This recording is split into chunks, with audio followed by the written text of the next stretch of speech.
മല്ല ഫുട്ബോളിൻ്റെ മറ്റൊരു വീഡിയോയിലേക്ക് എല്ലാവർക്കും സ്വാഗതം. അപ്പോൾ നമ്മൾ ഇന്ന് ഡിസ്കസ് ചെയ്യാൻ പോകുന്നത് ആർസണൽ ഇപ്സ്വിച്ച് ടൗൺ മത്സരത്തിൻ്റെ വിശേഷങ്ങളാണ്. ഒരു ട്രാവലിംഗ് ആണ്, റെക്കോർഡിംഗ് കാര്യങ്ങളൊന്നും കൊണ്ടുവന്നിട്ടില്ല, അതുകൊണ്ട് ഒരു ഡയറക്റ്റ് റെക്കോർഡിംഗ് ആണ് ഇന്ന് ചെയ്യുന്നത്. കോണ്ടന്റ് ഇഷ്ടപ്പെടുകയാണെങ്കിൽ നിങ്ങൾ ഷെയർ ചെയ്യാനും സബ്സ്ക്രൈബ് ചെയ്യാനും മറക്കരുത്. ആർസണലിൻ്റെ ഒരു ഗ്രേറ്റസ്റ്റ് പെർഫോമൻസ് ആണോ എന്ന് ചോദിച്ചു കഴിഞ്ഞാൽ അല്ലാതെ തന്നെ പറയേണ്ടി വരും. കാരണം ഇപ്സ്വിച്ചിനെതിരെ 1-0 ഒരു വിജയം മാത്രമാണ് ആർസണൽ ഇന്ന് നേടിയിട്ടുള്ളത്.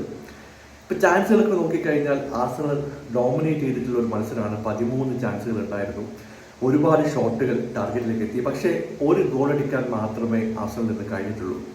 ഇവിടെ ഡെക്ലൻ റൈസിന് കിട്ടുന്ന 1-2 ചാൻസുകൾ കിട്ടി. ഗബ്രിയേൽ ഹീസൂസ് 1-2 ചാൻസുകൾ കൺവേർട്ട് ചെയ്യാൻ പറ്റിയില്ല.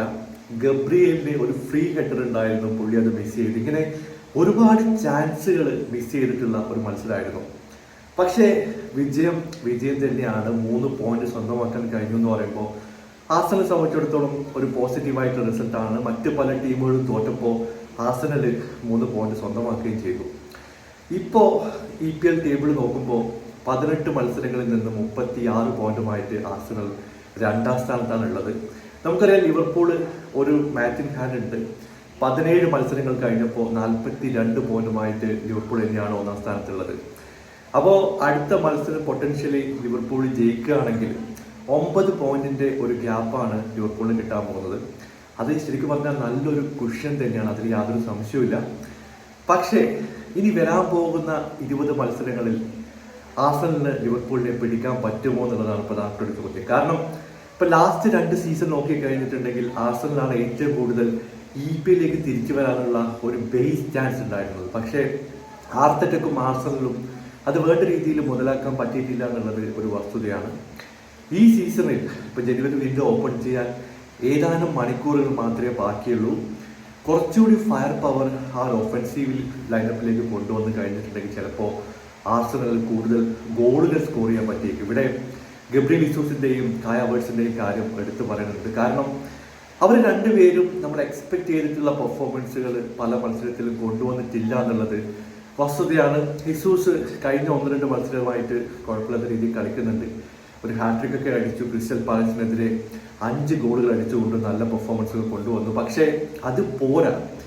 ഇപ്സ്വിച്ചിനെ പോലെ അതുപോലെ EPLയിലെ പല ടീമിനെതിരെയും കൂടുതൽ ഗോൾ സ്കോർ ചെയ്യാനുള്ള ഓപ്പർച്യൂണിറ്റീസ് ആർസണൽ ക്രിയേറ്റ് ചെയ്യുന്നുണ്ട്, പക്ഷെ അത് കൺവേർട്ട് ചെയ്യുന്നില്ല. പോഡിയാൻ വന്നതിന് ശേഷം മിഡ്ഫീൽഡിൽ ക്രിയേറ്റീവായിട്ട് കുറച്ചുകൂടി ഓപ്ഷൻസ് ഉണ്ട്. പക്ഷേ സാക്ക എന്ന പ്ലെയറുടെ അഭാവം. നെക്സ്റ്റ് 3-4 ആഴ്ച സാക്കയില്ല. ആ സമയത്ത് ആർസണൽ കണ്ടിന്യൂസ് ആയിട്ട് വിജയത്തിലേക്ക് പോകാൻ പറ്റുമോ എന്നുള്ളത് മറ്റൊരു പ്രധാനപ്പെട്ട ചോദ്യമാണ്. ലിവർപൂളിനെ സംബന്ധിച്ചിടത്തോളം ഇനി വരാൻ പോകുന്ന ഓരോ മത്സരങ്ങളും ഒരു പോരാട്ടം തന്നെയാണ്. കാരണം ആ ഒരു 9 പോയിന്റിന്റെ കുഷ്യൻ പിടിച്ചു നിർത്താൻ വേണ്ടി സ്ലോട്ടും പിള്ളേരും ശ്രമിക്കുന്ന കാര്യത്തിലൊരു സംശയമില്ല. പക്ഷേ ഇവിടെ ഏറ്റവും പ്രധാനപ്പെട്ട കാര്യം EPL ആണ്. Second half of the season എന്ത് വേണമെങ്കിലും സംഭവിക്കാം.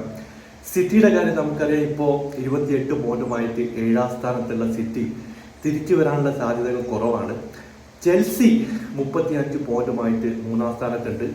ഇപ്പോൾ റിലേറ്റീവായിട്ട് നോക്കിക്കഴിഞ്ഞാൽ ചെൽസിക്കോ ലിവർപൂളിനോ ഈ ഒരു സീസണിൽ കപ്പടിക്കാനുള്ള സാധ്യതകൾ ഓഡ്സ് വളരെ കൂടുതലാണ്. പക്ഷെ ലിവർപൂൾ തന്നെയാണ് ഫേവറേറ്റ്സ്, അതിന് യാതൊരു സംശയവുമില്ല. ആർസണലും ചെൽസിയും തൊട്ട് പറയിൽ തന്നെ ഉണ്ട്. ഇനി വരാൻ പോകുന്ന 20 മത്സരങ്ങളിൽ ലിവർപൂൾ ശക്തമായിട്ട് മുമ്പോട്ട് പോകാൻ ശ്രമിക്കും. പെഡുവൊക്കെ പോയതിനു ശേഷം ആർസണൽ ഒഫൻസീവില് ചിലപ്പോൾ 1-2 സൈനിങ്സ് നടത്താൻ സാധ്യതയുണ്ട്. എസ്പെഷ്യലി റൈറ്റ് വിങ്ങിൽ സാക്കക്ക് ഒരു ബാക്കപ്പായിട്ട് ഒരു പ്ലെയർ, ഡിഫൻസിലേക്ക് ചിലപ്പോൾ പ്ലെയറെ കൊണ്ടുവരാൻ സാധ്യതയുണ്ട്.